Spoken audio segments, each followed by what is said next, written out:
Durante a Guerra do Vietnã, 153.329 americanos foram hospitalizados por ferimentos. 99% dos que passam pelas primeiras 24 horas sobrevivem. Querida, eu te desejo um feliz aniversário. E muitos outros aniversários felizes. E eu estarei aí no próximo. Residência da família Purcell, fevereiro de 1968. Tocamos a fita que o Ben mandou a semana toda. A voz dele é a única coisa que nos mantém sãos com as notícias terríveis da guerra. Anne Purcell aguarda notícias de seu marido, Ben. Ela continua mandando fitas para ele. Mas, pela primeira vez, ele não responde.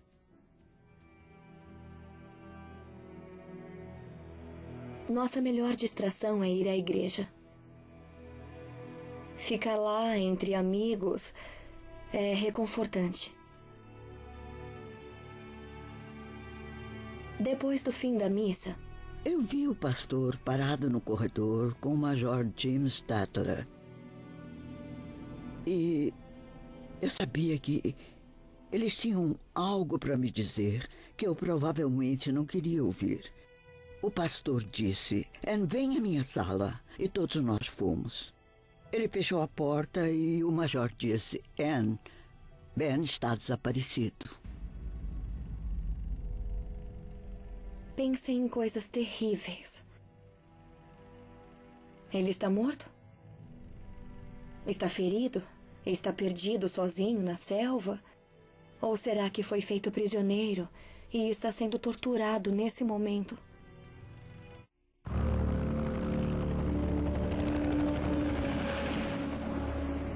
Saigon, 21 de fevereiro de 1968, 22º dia da ofensiva do Tet.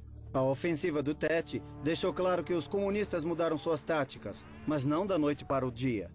Apesar de relatos otimistas do contrário, eles mudaram há bastante tempo. Temos alguns vietnamitas aqui. 3 semanas após o início da ofensiva do Tet, em 31 de janeiro, forças americanas e sul-vietnamitas retiraram, com sucesso, os norte-vietnamitas e vietcongs de quase todas as principais cidades atacadas. Quê San ainda está em batalha, mas na maior parte, a força americana retornou à sua estratégia de busca e destruição, perseguindo os inimigos que fogem para o interior.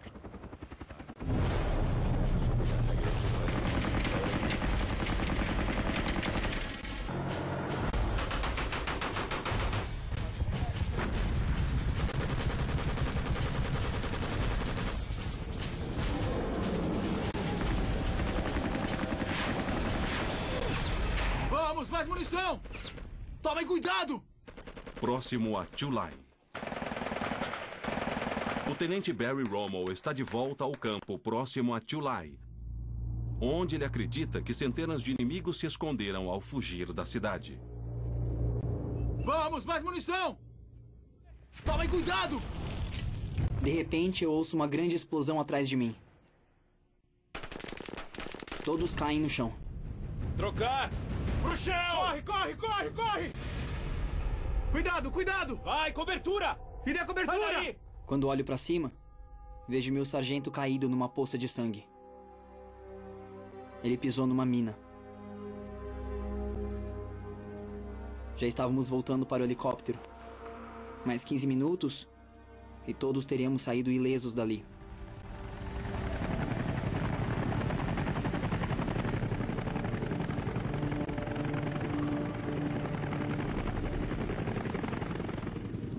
Ajuda aqui! Enquanto carregávamos, um dos homens me disse que tinha alguém me procurando.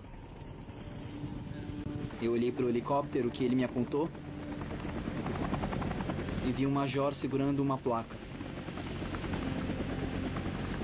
Ele escreveu: o seu sobrinho Robert foi morto. Seu irmão Harold pediu que você acompanhasse o corpo de volta. Você pode fazer isso? Ele não me disse que sentia muito. Ele nem me contou verbalmente. Ele não teve a decência da ligação humana. Ele só escreveu.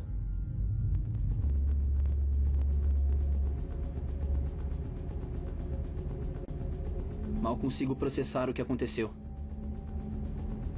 Meu irmão escreveu dizendo que Bob tinha sido convocado e mandado pra cá. Mas eu nem cheguei a vê-lo. Agora ele está morto. Quando voltamos para a base... Um sargento veio até mim e me contou como Bob morreu. Ele estava numa grande operação no lugar chamado Gunhan, onde trabalhavam com os fuzileiros. Um amigo foi atingido e, assim como vemos nos filmes, ele levantou e correu para ajudar o amigo. E foi atingido na garganta. Se afogou com o próprio sangue.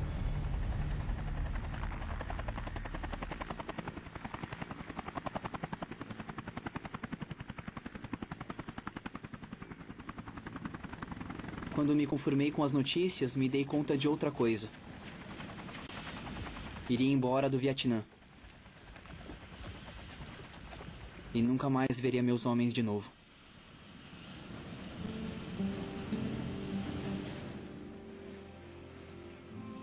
O que acontecerá com eles quando não estiver aqui? Quem cuidará deles e os fará sair daqui vivos?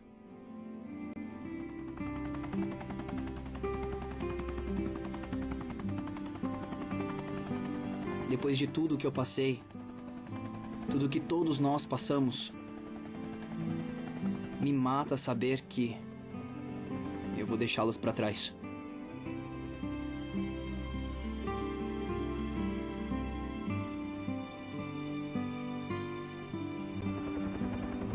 Quando fui pro Vietnã, pensamos que poderemos vencer. Qualquer um que vai agora, depois da ofensiva do Tet, sabe que está indo lutar por uma causa perdida.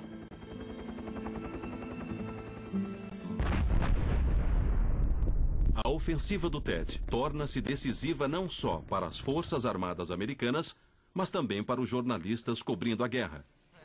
Em 27 de fevereiro, o âncora da CBS, Walter Cronkite, conhecido como o homem mais confiável da América, retorna após uma semana no Vietnã e deixa seu papel de repórter de lado para dar sua visão pessoal sobre a guerra.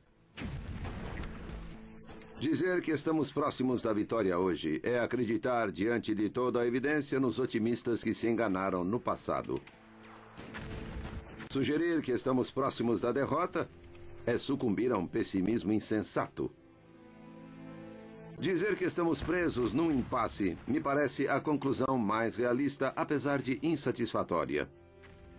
Mas fica cada vez mais claro para este repórter que a única saída racional para o país seria negociar, não como vencedores, mas como um povo honrado que cumpriu sua promessa de defender a democracia e fez o melhor que pôde. Capital Washington, 29 de fevereiro de 1968. 2 dias após a análise sombria de Walter Cronkite sobre a guerra, o secretário de Defesa, Robert McNamara, um dos principais arquitetos da Guerra do Vietnã da administração Johnson, renuncia. Senhor presidente, eu não consigo encontrar palavras para expressar o que sinto hoje. Apesar de ter anunciado sua possível resignação 3 meses antes, a renúncia de McNamara logo após o Tet é para muitos a confirmação de que a política da administração sobre o Vietnã está falhando. E como isso ajuda a parar a guerra? Olha, acredito que somos uma democracia.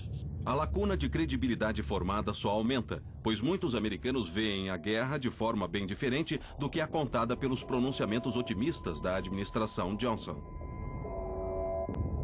Todas as declarações são muito diferentes e é difícil acreditar. Um diz uma coisa, outro diz outra e eu não sei em quem acreditar. Eu tenho um irmão que acabou de voltar do Vietnã e ele nos contou que é bem mais difícil do que dizem. Os políticos do país aproveitam a oportunidade para se pronunciarem contra a guerra. McCarthy. O senador de Minnesota, Eugene McCarthy, desafia o presidente Johnson, também democrata, na indicação do partido para a próxima eleição e quase o derrota já nas eleições primárias. Nossa participação no Vietnã, não importa como a vejamos, tem sido um erro contínuo e um falso julgamento. E muitos de nós do Congresso aguardamos pacientemente. Com sua administração passando por turbulências e um apoio público à guerra de apenas 41%, Johnson fala à nação. Boa noite, caros cidadãos americanos. Hoje eu gostaria de falar sobre a paz no Vietnã e no sul da Ásia.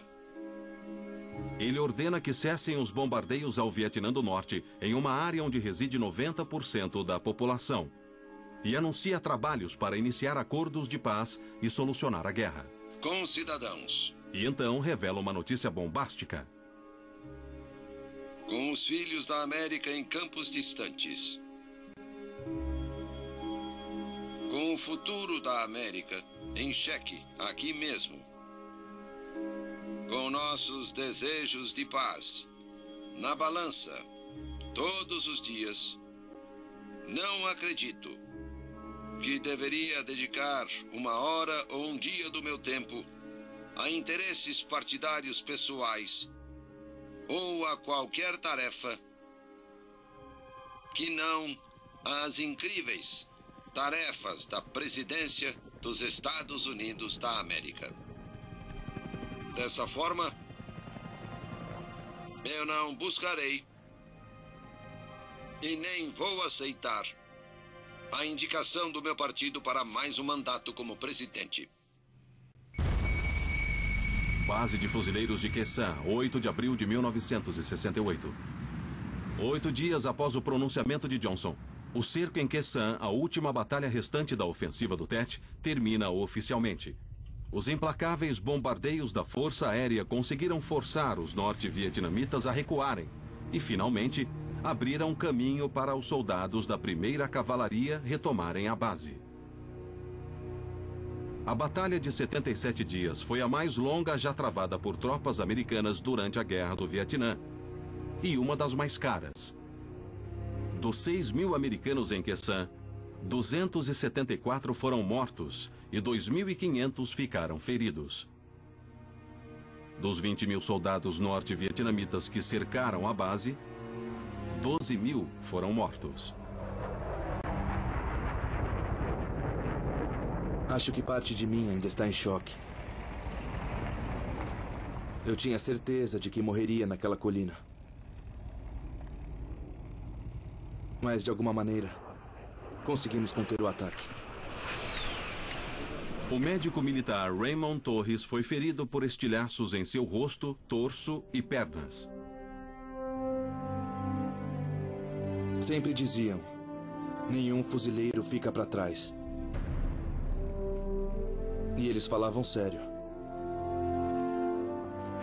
Aqueles fuzileiros me levaram para um lugar seguro. Estavam lá para me ajudar, quando eu estava tão ferido que não podia fazer nada por eles. Acho que é a parte mais difícil disso. O fato de eu ter sobrevivido quando tantos morreram. Eu era o médico. Eu que deveria cuidar deles. E não eles cuidarem de mim. É muito difícil, emocionalmente, porque você faz tudo o que pode e não é o suficiente. E esse é o fardo que eu sempre carreguei durante minha vida.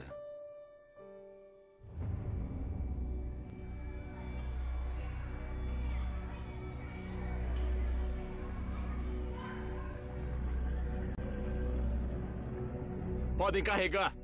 Em suas análises finais, as Forças Armadas Americanas informaram que 69% dos 84.000 soldados norte-vietnamitas e Vietcongs que lutaram na ofensiva do Tet foram mortos. As guerrilhas Vietcong sofreram baixas tão devastadoras, tanto em números como em sua estrutura de comando, que foram eliminadas como unidades efetivas de batalha. Militarmente, o Tet é uma vitória americana inquestionável. Mas, para a maioria do público americano, as chocantes imagens de morte e destruição ainda falam mais alto.